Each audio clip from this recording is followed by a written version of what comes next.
ভীষণ মজাদার এই পাকিস্তানি পেশোয়ারি বিফ রেসিপিটা প্রথমে আমি দেখেছিলাম এক বাবুর্চির মাধ্যমে। আর তখন থেকে আমার মন চাচ্ছে এটা তো আমার ট্রাই করতে হবে। এটা সম্পূর্ণ ভিন্নভাবে রান্না করা হয়, ধরতে গেলে কোনো ধরনের মশলাপাতি ছাড়াই রান্না করা হয়। আর এটা খেতে এত মজার, এটা ভীষণ সফট হয়। আর এটা চেহারা দেখলেই মন ভরে যায়, মন চায় এখনই সব খেয়ে ফেলি। আজকের এই রেসিপিটা আশা করছি সবার অনেক ভালো লাগবে।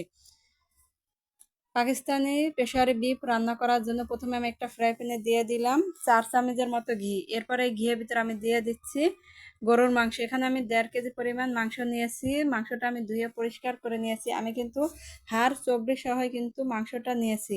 এখন আমি এই মাংসটা ঘিয়ের ভিতর দিয়ে দিচ্ছি। এরপর আমি দিয়ে দিচ্ছি লবণ। লবণটা আমি একটু বেশি পরিমাণে দিয়ে দিলাম, যেহেতু আমি আলু দিয়ে রান্না করব সেই জন্য আমি লবণটা একসাথেই দিয়ে দিলাম। এখন আমি ঘির সাথে মাংসটা মিশিয়ে নিচ্ছি। মাংসটা ঘির সাথে আমার মিশিয়ে নেওয়া হয়ে গেছে। এরপরে এই মাংসটা আমি দিয়ে দিচ্ছি 3টা পেঁয়াজ কুচি দিয়ে এখন আমি মাংসের সাথে ভালো করে পেঁয়াজটা মিশিয়ে নিচ্ছি। এখন আমি এটা ভালো করে ভেজে নেব। ভাজতে ভাজতে যখন মাংস থেকে নিজস্ব পানি বের হবে, ওই পানি দিয়েও কিন্তু আমি মাংসটা ভেজে নেব। যখন ওই পানিটা বের হয়ে মাংসটার সাথে মিশে যাবে, তখন আমি চুলার জালটা হাই হিটে রেখে এই পানিটা আমি সম্পূর্ণ শুকিয়ে মাংসটা ভেজে নেব। পানিটা শুকিয়ে আমার সম্পূর্ণ মাংসটা ভেজে নেওয়া হয়ে গেছে এবং চর্বিটা একদম গলে তেল বের হয়ে গেছে।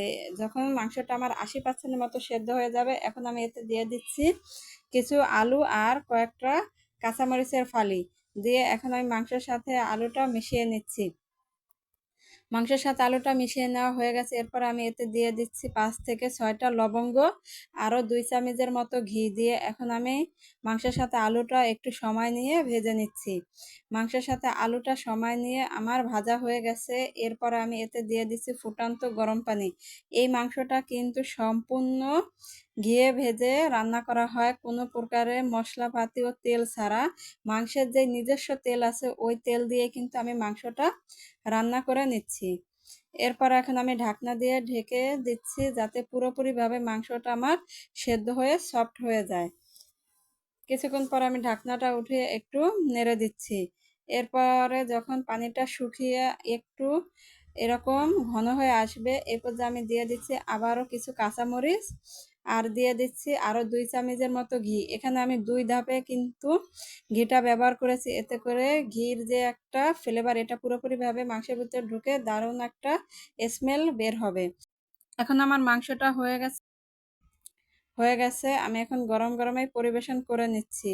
যারা এরকম পাকিস্তানি পেশোয়ারি বিফ খেতে পছন্দ করেন তারা অবশ্যই এটা ট্রাই করবেন। এটা কিন্তু রুটি, পরোটা বা পোলাওর সাথে খেতে অসম্ভব মজার হয়ে থাকে। আশা করছি আমার আজকের রেসিপিটা সবার অনেক ভালো লেগেছে।